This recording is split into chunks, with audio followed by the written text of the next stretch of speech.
Hello everyone, I'm Skratch. Welcome to the channel. This is another Raid Shadow Legends video. We got a Son Wukong on the account, guys. We're gonna take him in for a spin. We're gonna have a look at a couple of different builds, see which one of them is actually better, which one of them will benefit us more. We're gonna try him with damage, we're gonna try him without damage, and see which one is the best way to build him.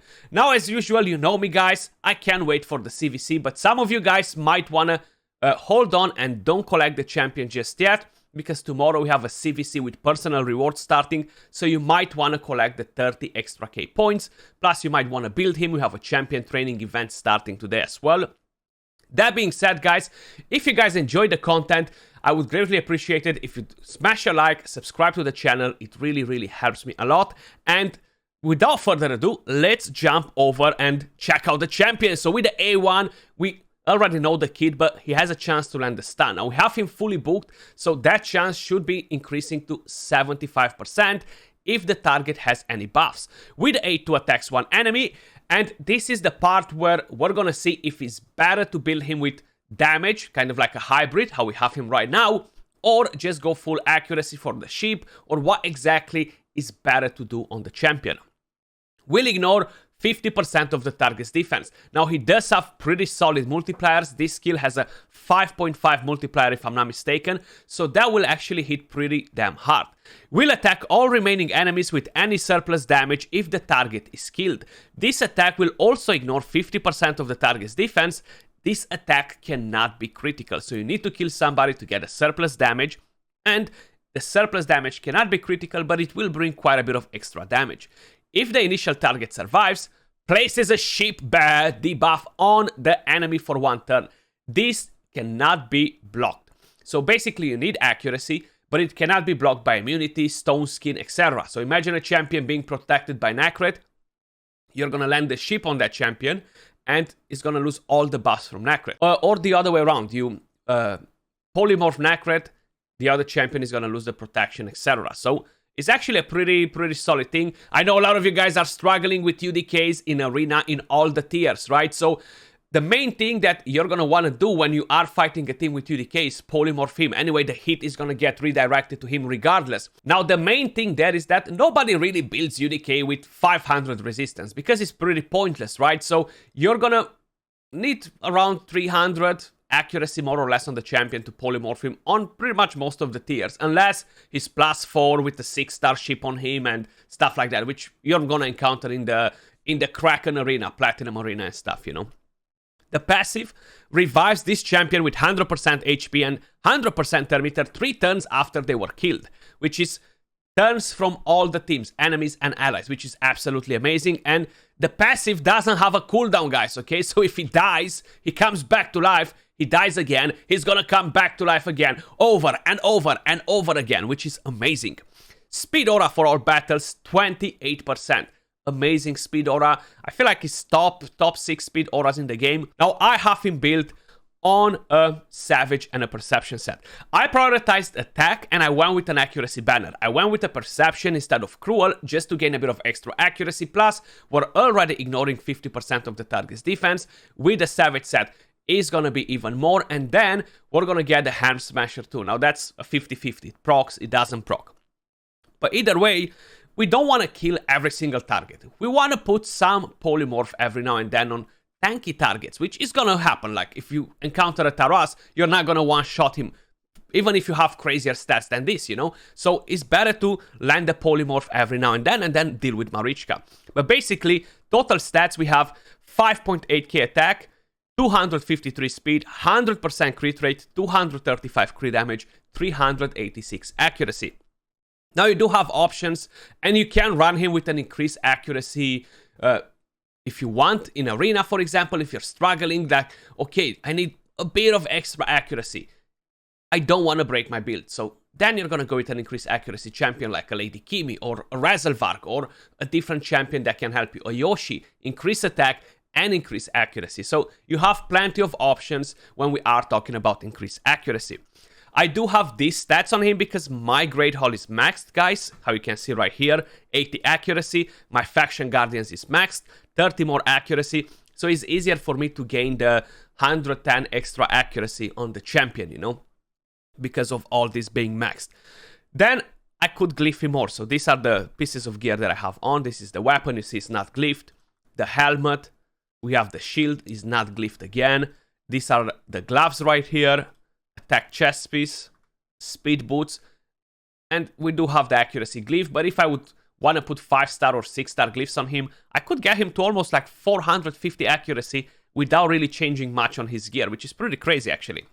Attack ring. So I went for one of the best rings I have available on the account. Crit damage amulet. Again, I prioritized accuracy and a bit of attack on it. You see, I can glyph this accuracy too. And of course, I have an accuracy banner, which I don't have ascended. I might ascend this and it might give me more accuracy, you know. But I need to farm some Shogun for oils because I don't have them. And then, of course, I can glyph the speed, the attack to improve the stats even more. Masteries, guys. So we have offense and support 3. Honestly, it's no point to go for the defense 3. You want to gain that extra accuracy regardless, okay? So, Helm Smasher as tier 6. I already had full crit rate from the gear, so I took the extra attack instead of the crit rate. And we went all the way down to Master Hexer. Now, the second build that I'm going to show you guys is going to be different. We're going to prioritize accuracy on everything, so stay tuned for that as well. And as usual, guys, we're going to test the damage first. We're going to go on Dragon, stage 23, is Void Affinity. That's where we're normally testing the champions. Let's see what sort of damage we're going to get out of him like this. Now, I can definitely increase the stats for damage on him, but I feel like that will lose value. So I wouldn't drop more accuracy to go for more attack. But I'm going to explain you once we're going to get to Arena why it's not a necessity to go full accuracy on the champion, at least not for the lower tiers. Unless you're a Kraken mode like me and you're going for Platinum Arena, Live Arena for Gold 2 or Gold 3, depending on where you are, is really no point to do that. So let's actually check the A3 first. We're going to have the clone animation, which is pretty cool, and this is an AoE attack with block buffs. So let's see what we're getting here. Wow! So pretty good damage, 137k. Definitely not a bad damage. The multipliers are pretty low. Actually, it's a 3.8 multiplier on the A3. So it's not very impressive in terms of that. Foley and other champions will hit very similar. But you know what? It's pretty decent to get a bit of extra damage from there. Plus you're getting the block buffs. Now this will be very solid for the Hydra because you can put the block buffs through the Toxic Cloud. You can steal the buffs through the Toxic Cloud, which is awesome because he does all that before attacking. So he's going to be super powerful for Hydra as a block buff champion. He's going to be probably the second best option in the game for block buffs, or the third best option, Ugo, Supreme Gallic. That's kind of like how it goes. Then if we're going to go over to the A2, now we're actually going to kill enemies. So I've just realized that I have a curse set on this Lydia. I thought that I don't have it, but it might create a bit of confusion with all the numbers that you're going to see extra on the screen from the hex. But check this out. So we're going to go to kill one target. And we're going to see the surplus damage too. 217k, and that was actually pretty nasty. We killed everybody else with the surplus damage. So amazing. I'm quickly going to change Lydia to bring in a different champion that doesn't have a curse set. Actually, you know what? I found out that was easier to just remove one piece of gear from her and bring her in.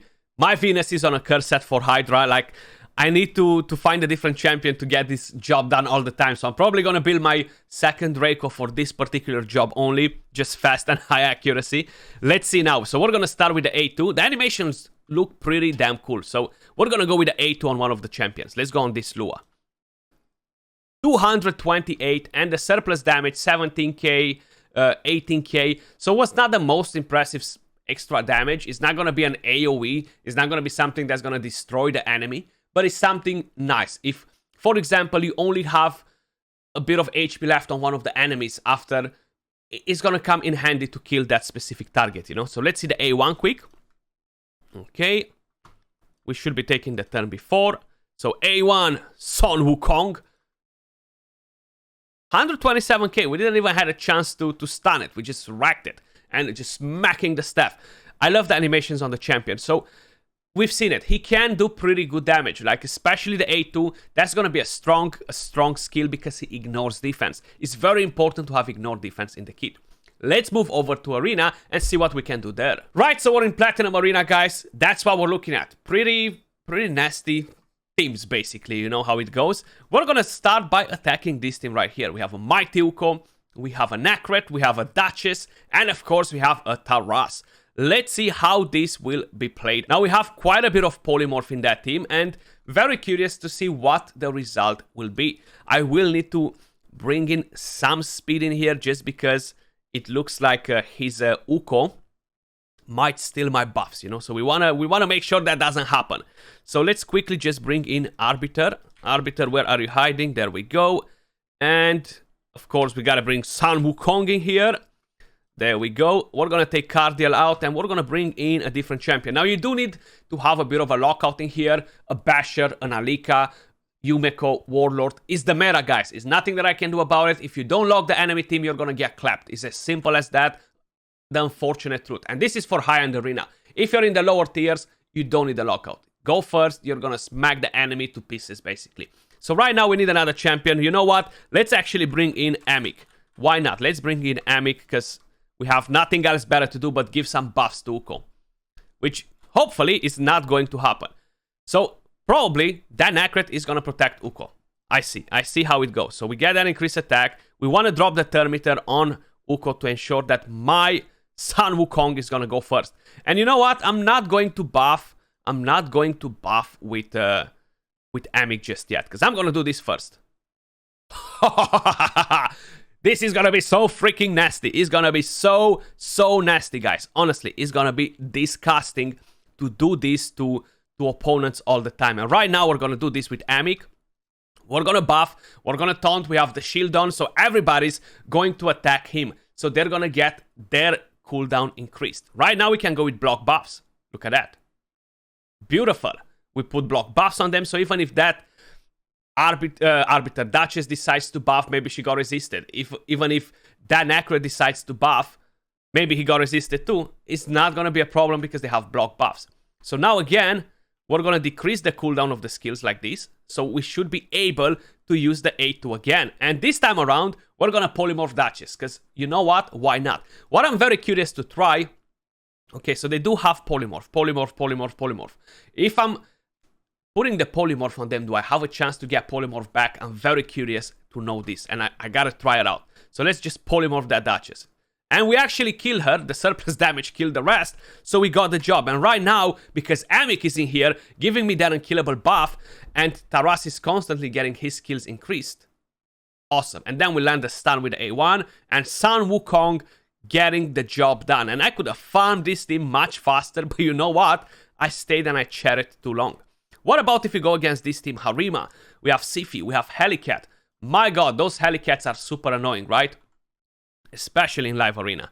So they're gonna probably attempt to buff or do some shenanigans. We drop the thermometer on them. I'm not gonna buff with him yet, how I mentioned, because that's gonna be pretty pointless. We're gonna do this instead.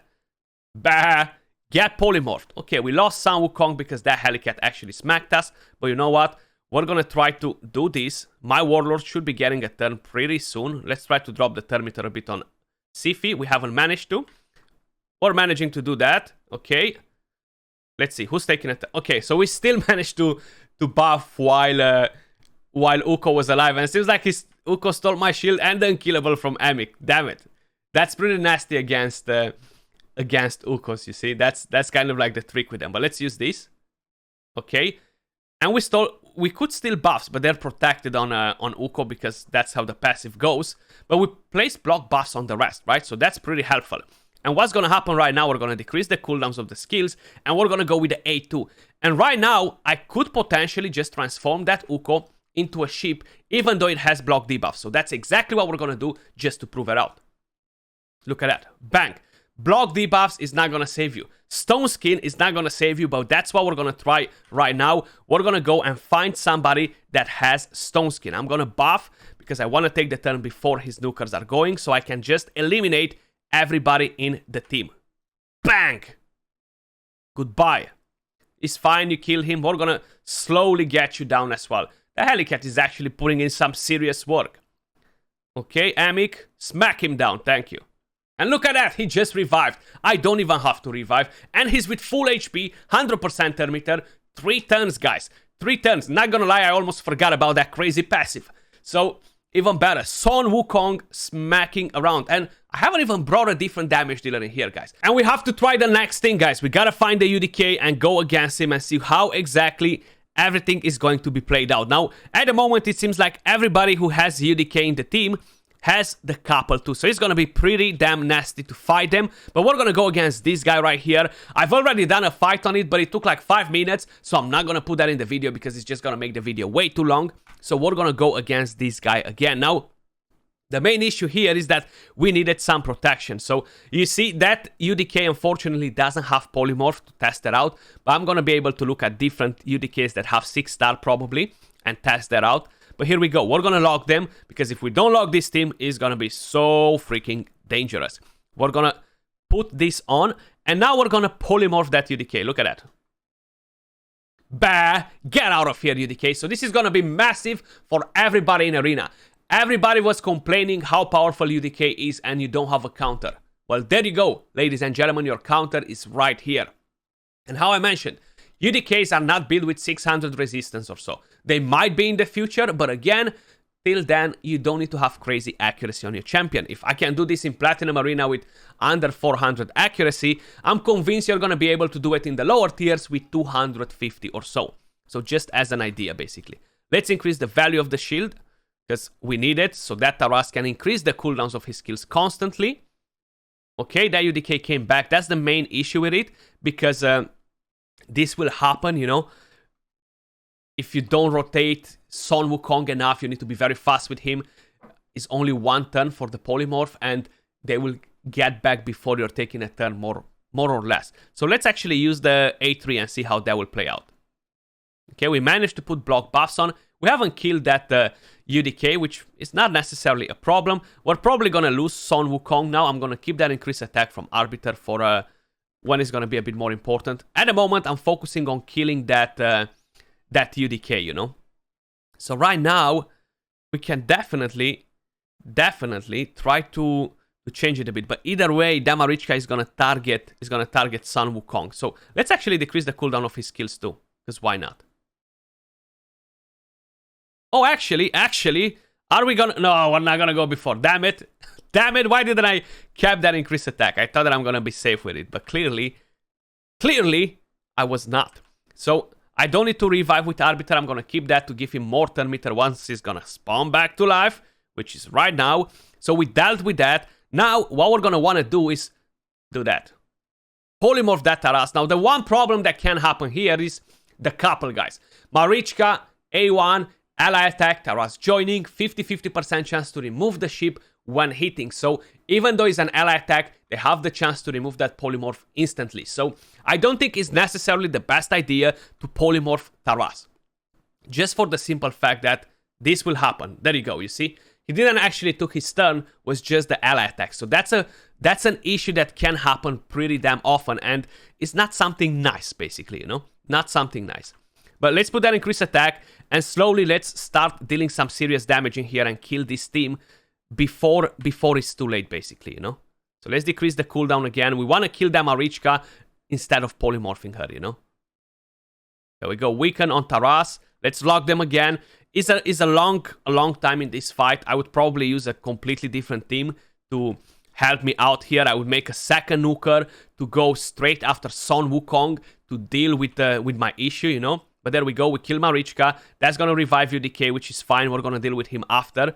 He's not the main priority right now. Let's boost the turn meter even more. Maybe we're going to overlap that Taras, which I kind of doubt it. I don't think we're going to be able to, but maybe we're going to kill him. Okay, so we're not overlapping him. I'm going to save that increased attack. I'm going to save that increased attack for when Son Wukong comes back to life, which is going to be right now. Let's increase the cooldowns again. Let's put the taunt up. And let's start wrecking these freaking enemies. Polymorph that UDK. And we didn't polymorph him, we killed him, so surplus damage. And bang, now we can actually deal with the entire team, which is just Duchess left alive. And he's gonna start smacking a bit of damage. There we go. It's nice to have Amic in here because he decreases the cooldown of the skills, allowing me to pretty much rotate all the skills much faster, you've seen. But this was a pretty long fight, so I just wanted to kind of like show you if we are able to deal with a Marichka, Taras, UDK, and this sort of combo. Now, of course, we can definitely play this team much better, different combination of champions, but that's gonna be something that we're gonna do down the line. So we've done those couple of fights, guys. I actually had to stop because the arena reset was coming to an end, so I had to do my stuff in there. But let's actually try to do a couple of different fights. Right now, everybody is at ground zero, basically because we just had the arena reset. We're gonna try to look for a polymorph UDK that might have a high awakening, and mainly just to see if can I get polymorphed when I'm polymorphing that. A 6-star polymorph will be perfect because that means they don't need accuracy on it, even though a 4-star UDK will have 200 accuracy to get the job, you know. But either way, these are the teams that most of you guys will be fighting, right? The majority of people are not in Platinum Arena because that's very limited to 500 people, and these are the teams that you will fight. Now, do you think you need high accuracy on his build to deal with these teams? No. If I would bring in a different champion, like, let's just play it completely different. You know what? Let's just play it completely different. And where is my Lady Kimi? Hopefully I have gear on her. I have no idea. And you know what? Let's actually bring in a different champion. Like, you know what? We can still bring Emic. He was the past fusion. Let's actually play around a bit with him. Show him some love. My Lady Kimi, does she have gear? She has some gear. That's all that matters. So we're going to be able to basically buff that increase accuracy if needed on Son Wukong. And how I mentioned, these are most of the teams that you guys will be fighting in here. Now, I don't have Yoshi built for it, so I can't really use him, but we can do that, so everybody can target this, and now bang. We killed him. We killed the rest with the surplus damage. The surplus damage is actually nasty for Arena when you're fighting weak teams like this, because it becomes AoE. Let's actually go against this team. So we're gonna still go with the increased accuracy, just in case. Let's just say you need the increased accuracy, but you don't. I'm convinced you don't need it. If I didn't need that in Platinum Arena, you're not gonna need it here. Look at that. We almost killed the rest too with the surplus damage. So that says that I think this will be one of the best builds, man. A hybrid build, a bit of accuracy, you know, don't go too crazy on it, and just prioritize damage and make the most out of it. Like, this will be great for Hydra, great for Doom Tower waves, great for Arena as well, you know. So I feel like that's a pretty juicy one. The good part is, guys, that you can actually just polymorph more to Macabs and just completely wipe them, you know, like delete them. Completely delete them. That's an amazing thing. Let's actually go and do it, man. Let's go and just completely wipe that more to Macab. So let's buff with the increased accuracy just in case. Let's do that so everybody attacks him. And right now, bang! The surplus damage just kills everybody. Crazy, right? That's pretty good. I love it. Let's see if we can find a better team in here. I'm glad that I was able to show you these tiers as well, guys, of Gold 5, just to see the difference of teams from Platinum Arena to this. In Platinum Arena, you're just gonna see Marichka, Taras pretty much everywhere, you know? It's like a complete different story. And there we go, finally a 6-star polymorph. Now, this has resistance. I can actually see that Duchess most probably has resistance. Now, I will try to go with this increased accuracy because I'm gonna need it here, 100%. Let's see. Let's see what will be the whole mojo in here. Now, I know the first hit is gonna go to UDK, which is fine. You see, everybody got resisted on my Lady Kimi. She doesn't have a lot of accuracy anyway, but let's see. Okay, we polymorph that UDK, no problem. But I feel like Duchess has high resistance here. And I don't know if Demitrala is built purely on resistance and no accuracy whatsoever. That might be a thing as well. You never know. I feel like it was better if I was locking this with Warlord, but you know what? We're gonna play it like this. We're gonna play it like this. So we decrease the cooldown of skills. Let's buff that again to get the turn. We're gonna use the A3, try to steal some buffs. Let's see on who we're gonna get resisted. We got resisted on that Duchess by the looks of it. She does have the stone skin. Hopefully, when we're gonna attempt to use the A2 on her, we're not gonna get resisted. So how I mentioned, Duchess will be probably the one champion that you're gonna find with high resistance most of the times in Arena. Now, this guy right here is clearly a very free-to-play person with 6-star ship and stuff like this, so it's definitely not something that you're gonna encounter all the time, you know. But let's go. UDK is dead. Let's see if we can polymorph that Duchess. We got resisted, so I didn't have enough resistance. I had a feeling that that might happen. So you see, you will find some Duchesses here and there. You're going to find a lot of them in Platinum Arena. You're going to find a lot of them in Live Arena, but in the high tiers, you know. So this guy usually, I would assume he will be a platinum player more or less, you know. But we're going to kill them slowly like this. It's fine. We're going to taunt them. I'm sure she can revive right now, but that's fine. Let's see. So probably I would need 100 plus more accuracy on my Sun Wukong to deal with that Duchess here. But what I'm going to do, I'm actually going to try to kill somebody ASAP, you know. And that will help me. Now I know for a fact that my Lady Kimi has no accuracy whatsoever. So we're going to go AoE. Don't get petrified. Okay, beautiful.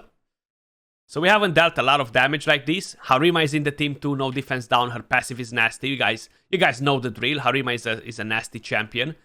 So it will take us a bit longer to deal with this. But we killed that Duchess. Surplus damage a little bit. It's not going to be as good. That's fine. That happens.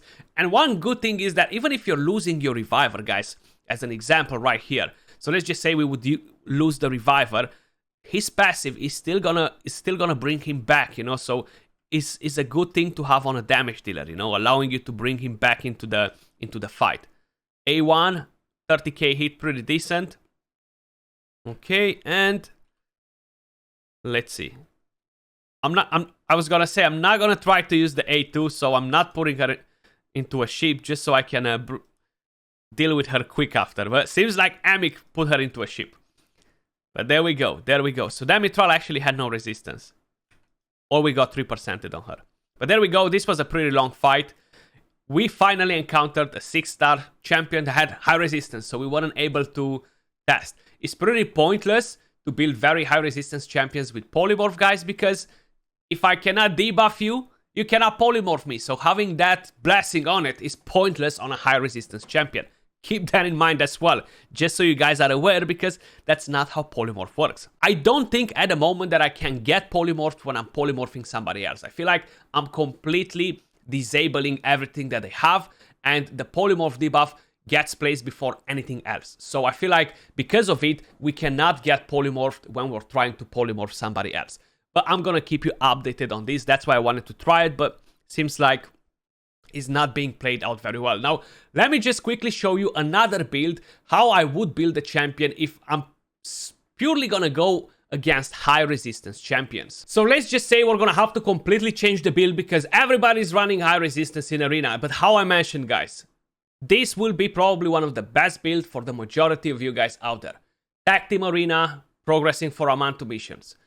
Classic Arena, up to Gold 5, this is gonna work just fine. You might find a high resistance Duchess like this on Monday morning. I don't know, like probably 1 in 100 fights. Is that enough to justify to change the build to a full accuracy one? Probably not. So a hybrid build, I feel like is the right thing to do. Prioritize a lot of accuracy from the amulet, an accuracy banner, get the support masteries on him. Pray for the banner to ascend you accuracy, maybe even the chess piece to ascend you accuracy, run a perception set on him, and you're gonna get 200 plus accuracy. And that's what you're gonna need for the majority of you guys out there in order to get the best things out of him. And then just prioritize as much damage as you can. Now we've seen I had slightly crazier stats because we've done Platinum Arena. You've seen how that played out against Marichka and Taras, was pretty crazy. But let me show you if I would build him purely on accuracy. Now you could go with a stone skin set and a perception. Is a stone skin a necessity? Not really, because you know what? You're not gonna polymorph Marichka, so Taras is not gonna counterattack you. But at the same time, it can help you against champions like Sifi, so she's not gonna sleep you directly. So you're not gonna lose a turn on your Sun Wukong, you know?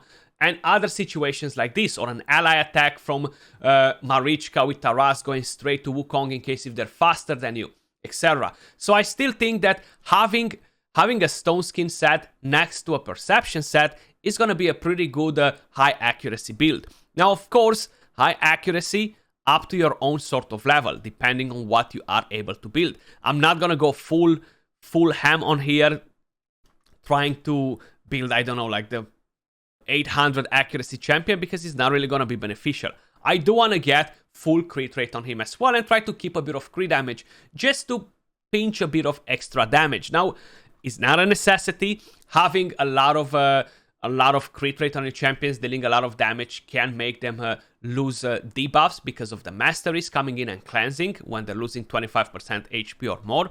It's not going to happen to Polymorph, but it's going to happen to other debuffs that you might be landing with other champions. So we're going to go with an accuracy chest piece. You've seen we prioritize speed, crit rate on it. And then we're going to go for a helmet that has a lot of speed. Now, I know that I have some from here that have triple speed and stuff like that. So we're going to go with one of those. We're going to go with this. Look, speed, accuracy, perfect. I wish I would have some attack on it. Most probably I will have some available. Like I have this one on Ninja. It doesn't have accuracy. But you know what? I don't want to break any other champions to build him. So I'm going to show you what I'm going to do right now. Then we're going to go for a stone skin. So let's actually just bring that in. And we do want to have crit rate gloves, speed, and accuracy. So I know I already have better gloves from the stone skin that I have from Perception. And it's this one right here on Death Knight. Speed, accuracy, and attack. It's not ascended, so maybe I'm going to roll more crit damage on it or maybe more attack. Then everything that we want to prioritize will be speed, boots of course, with accuracy and attack preferably. So let's just see, do we have anything? Cetalia. So this ascended attack, perfect. It would be even better if these boots would ascend speed instead, you know, so we can make him faster. The faster, the better, guys. But I don't have any boots to give him that have speed and attack and accuracy, unfortunately. So we're going to go like this. Then at the top, you want to get speed and accuracy. Now, if you are getting attack on the weapon, it's great. If you're not getting attack, again, it's not something that is going to be the end of the world, you know. So let's see what we're having here. Speed, HP, accuracy, and attack. So we're going to go with this. We already increased the speed a bit, 266. We still have full crit rate. And now a nice banner with speed, accuracy, crit damage would be nice. We don't need to have crit rate, but preferably more speed. Let's see. Do we have one available? This is nice. This is nice with a lot of accuracy, actually. So let's just skip that for the moment. I might not have a better one than that, actually. No, definitely not. So there we go. If I would build him for full accuracy, then of course I would change the masteries. That would give me 50 more accuracy, bringing him to 600 plus accuracy. I would glyph some of the other pieces to get more accuracy, ascend the banner in the hope that I'm gonna get ascension on the accuracy, look around to get multiple ones like that. So that would increase my accuracy quite a bit. Of course, use glyphs, so I'll be on 700 plus accuracy. But I really think that even for me, for high platinum arena, this will be irrelevant for the moment being. In the future, if everybody will put high resistance on UDK and the rest of the champions, then yes, we could potentially look at building him with high accuracy, drop the damage completely. But as it stands at the moment, I'm still gonna stick with the very first build. Let me know your thoughts in the comments down below, guys. What do you think of the champion so far? I'm personally a fan of him, how I mentioned it before. I like him. He is better than I expected, especially with the passive. Loving it, how he revives so quick, you know, on his own without needing a reviver in there. Pretty good damage as well. The surplus damage can put in some serious work on the lower tiers, so it's gonna be a lot of fun. But I want to hear your thoughts in the comments down below. That was all for this video. Much love, and I'll catch you all soon in the next one. Peace.